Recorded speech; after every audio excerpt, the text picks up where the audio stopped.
that's why we use a lot of the fluorine because it's less costly. Saccharomyces we often add to a regimen if we have concerns about overgrowth of something like Clostridium or even some of the pathogenic strains of E. coli, yeast overgrowth, perhaps those things. Clostridium particularly, we think about someone's having a lot of mucousy diarrhea, we want to think about adding a Saccharomyces in with the other because it seems to be able to help control spore formers and take care of those. And then there's a brand of Saccharomyces called Fluorostor, so you might see something like that promoted. We don't even keep the brand, we just keep one for the quality source that doesn't have the same cost for patients. We'll move over and talk a little bit about digestive enzymes. One of the other things that Roscoe mentioned, there are different routes there, different levels, and so I'll just kind of walk through the way we think of it. One of the pieces that sometimes we use is betaine hydrochloride, possibly with Pepsin. The purpose of this in part is to raise stomach acid back to more normal levels, and as stress goes up, acid secretion, gastric secretion goes down. Think about that stress response.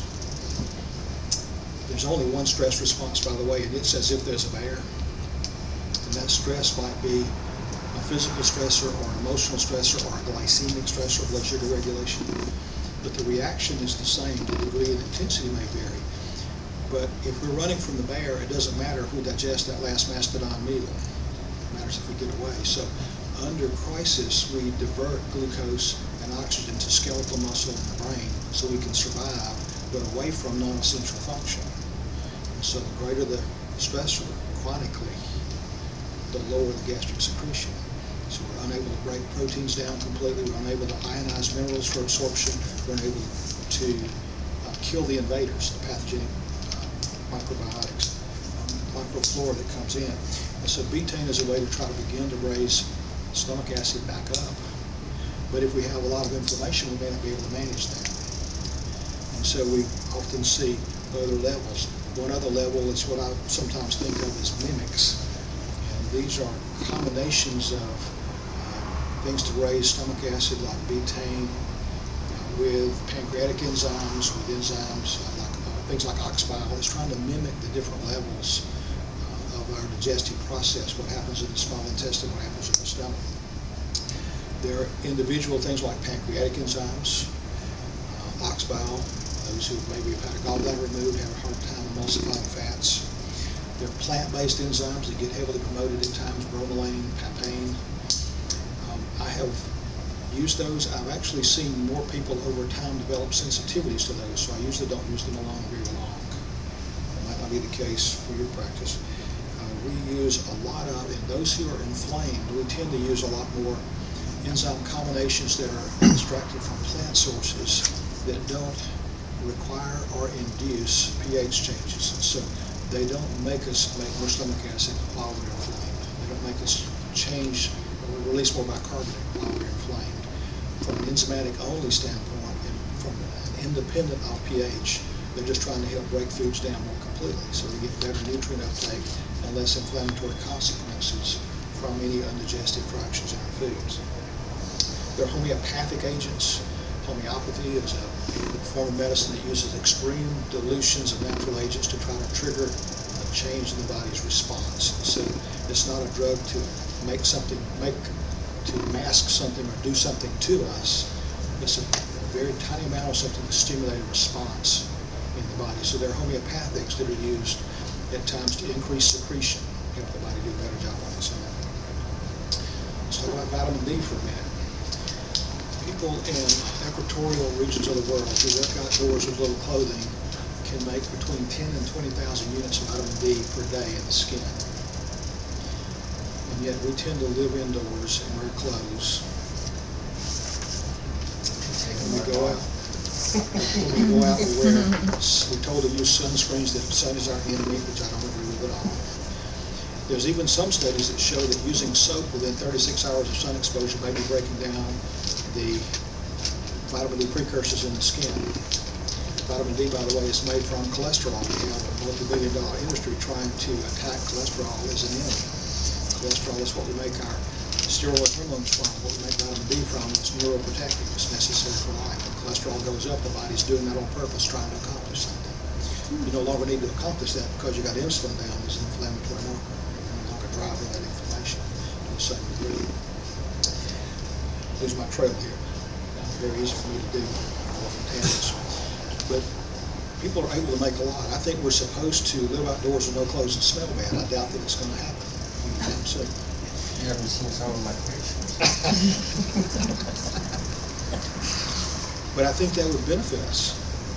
I doubt that it's going to happen that way. But we do things like wear clothes and take drugs to lower cholesterol and use sunscreens and use makeups and such things that block our ability to make vitamin D on our own. And so the best source of vitamin D is what our body makes on its own. I agree with that. But I think most of us are dependent on outside sources as well. Dr. John Cannell, who heads the Vitamin D Council, sort of a clearinghouse for studies on vitamin D, suggests that maintenance for humans is between 32 and 35 units per pound of body weight of vitamin D total sources. Say that again. Between 32 and 35 per pound of body weight. Now that would say that a 130-pound individual needs about 5,000 units per day of total vitamin D. You want to repeat that, Terry, because Okay. there's worries made that squeaking. So as an example, then 130 to 140-pound individual will need about 5,000 units for maintenance. If we're trying to correct something, we need more than that. Depending on how much sun we're getting, I can tell you anecdotally for myself, depending on how close to paleo I am, I drift between about 95 and about 85% depending on chronic stress. What's going on in my life, how much do I settle for something, how much do I control? I have a 15-pound swing between 85 and 95% in my own response. Now, if I'm able to be outdoors more, I'll drift my vitamin D doses down. In the wintertime, I take 10,000 units a day because I'm in that 185 to 190-pound range. And that's what I view as controlling for me at a time when I'm not getting as much, because vitamin D, among other things, is an immune regulator. In the summertime, I take about 5,000 units a day. I'm getting outdoors, I'm getting more sun, I'm making more of my own. So it varies. If I'm at the beach, I'll take about 3 of those 5,000 units per week because I'm being outdoors a lot. I'm making more of my own. I think we just adjust that. Vitamin D does a lot of things. It's an activator for thyroid receptors. So it helps to improve thyroid utilization in the body. Thyroid hormone controls metabolic rate, metabolic efficiency. Everybody who has insulin resistance is low thyroid because higher insulin blocks thyroid receptors. Everybody who has chronic stress is low thyroid because adrenals regulate how we convert what the thyroid gland makes to what the body actually uses to regulate that metabolic efficiency. That doesn't change our thyroid blood work, though. It measures what we make, not necessarily what we use. So we have a lot of issues about impaired metabolic efficiency that are not showing up from a lab standpoint. Labs, by mathematic definition, if you will, define 2.5% of the population as being low thyroid. Prior to 1940, the medical model defined 25% of the population as being low thyroid when they were treating that clinically. So we're allowing things to drop through the cracks about this metabolic efficiency. But metabolic efficiency, how well the systems work. If we have better energy at the cell, we manage inflammation better, we heal tissue better, we don't drift as far out of balance as quickly. So we have a lot of things that come from these core pieces and affect other systems. So when we look at those levels, you mentioned wanting people to be above 50. I try to get everyone above 50 as a minimum.